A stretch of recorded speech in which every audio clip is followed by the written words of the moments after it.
السلام علیکم فرینڈز، کیسے ہیں آپ سب؟ امید کرتی ہوں آپ سب خیریت سے ہوں گے۔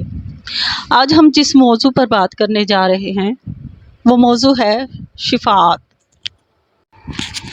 اللہ تعالیٰ کے حکم سے قیامت کے دن انبیاء کرام، علماء، اولیاء، صلحاء اور شہداء گناہگار اہل ایمان کی شفاعت کریں گے۔ اللہ تعالیٰ ان کی شفاعت قبول فرما کر بے شمار گناہگار مسلمانوں کو بخشے گا۔ سب سے پہلے شفاعت کا دروازہ ہمارے نبی صلی اللہ علیہ وآلہ وسلم کھولیں گے، پھر دوسرے نبیوں اور رسولوں اور مقبولان خدا کو شفاعت کی اجازت ہوگی۔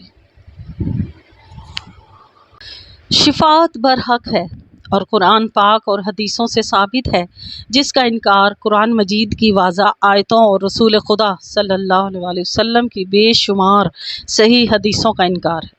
اس لیے شفاعت کا منکر بد عقیدہ اور گمراہ ہے۔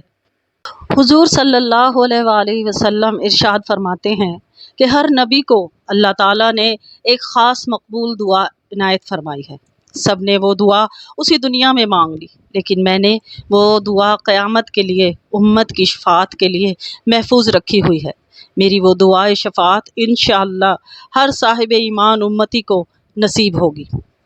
میری شفاعت امت کے کبیرہ گناہ والوں کے لیے ہے۔ حضرت انس بن مالک رضی اللہ تعالی عنہ سے روایت ہے، نبی اکرم صلی اللہ علیہ وآلہ وسلم نے ارشاد فرمایا، جس نے میری شفاعت کا انکار کیا اس کو شفاعت نصیب نہ ہوگی، اور جس نے حوض کوثر کی تکذیب کی اس کو بھی آب کوثر نصیب نہ ہوگا۔ شفاعت کے عقیدہ کا خلاصہ یہ ہے کہ اللہ تعالیٰ خالق و مالک و شہنشاہ حقیقی ہے۔ اس کو نہ کسی قسم کا لالچ ہے، نہ ڈر، نہ وہ کسی کے دباؤ میں ہے، نہ اس پر کسی کی دھونس یا زور چلتا ہے۔ اسی نے اپنی قدرت کاملہ اور حکمت بالغہ سے اپنے بندوں میں سے اپنے محبوبوں کو چن لیا اور اپنے تمام محبوبوں کا سردار مدنی تاجدار احمد مختار صلی اللہ علیہ وآلہ وسلم کو کیا۔ وہ بکمال بے نیازی اپنے کرم سے اپنے محبوبان کرام کی ناز برداری فرماتا ہے۔ اسی نے اپنے محبوبوں کی عظمت و جلالت اور شان محبوبیت دکھانے کے لیے اور ان کی شوکت و وجاہت ظاہر فرمانے کے لیے ان کو اپنے گناہ گار بندوں کا شفیع بنایا اور انہیں منصب شفاعت عطا فرمایا، اور وہی اپنے کرم سے انبیاء، اولیاء، علماء و شہداء اور اہل شفاعت کی شفاعت قبول فرمائے گا۔ ہمیشہ یاد رکھیں کہ شفاعت کے معنی ہے کسی شخص کو اپنے بڑے کے حضور میں اپنے چھوٹے کے لیے سفارش کرنا۔ شفاعت دھمکی یا دباؤ سے کسی بات کے منوانے کو نہیں کہتے، اور نہ ہی شفاعت ڈر کر یا دب کر مانی جاتی ہے۔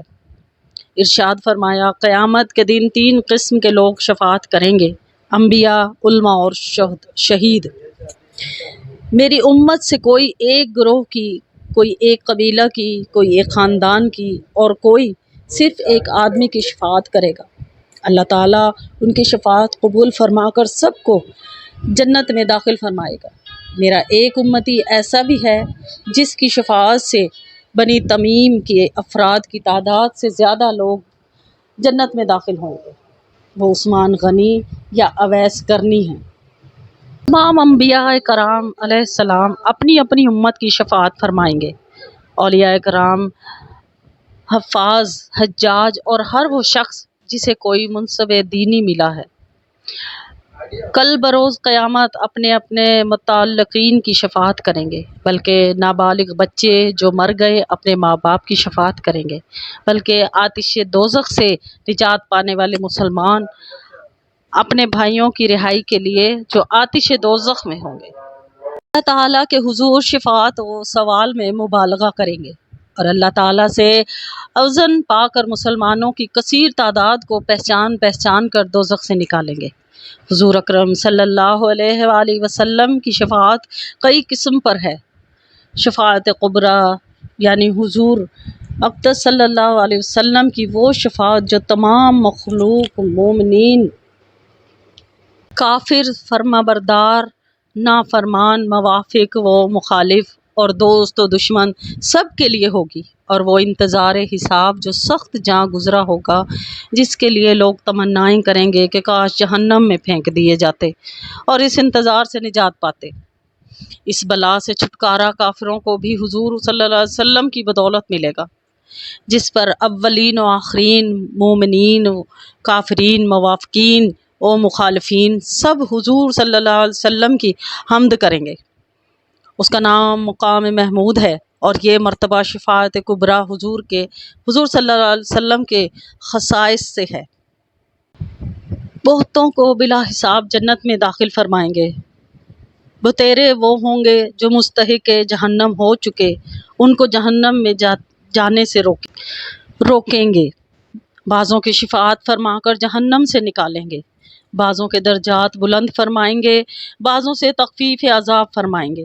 جن کی نیکیاں اور برائیاں برابر ہوں گی انہیں بہشت میں داخل فرمائیں گے، یہاں تک کہ جس کے دل میں رائی کے دانہ سے بھی کم ایمان ہوگا اس کے لیے شفاعت فرما کر جہنم سے نکال لیں گے، یہاں تک کہ جو سچے دل سے مسلمان ہوا اگرچہ اس کے پاس کوئی نیک عمل نہیں ہے، اسے بھی دوزخ سے نکال لیں گے۔ ملتے ہیں فرینڈز اگلی ویڈیو میں۔ ویڈیو اچھی لگے تو لائک کیجئے، سبسکرائب کیجئے۔ اللہ حافظ۔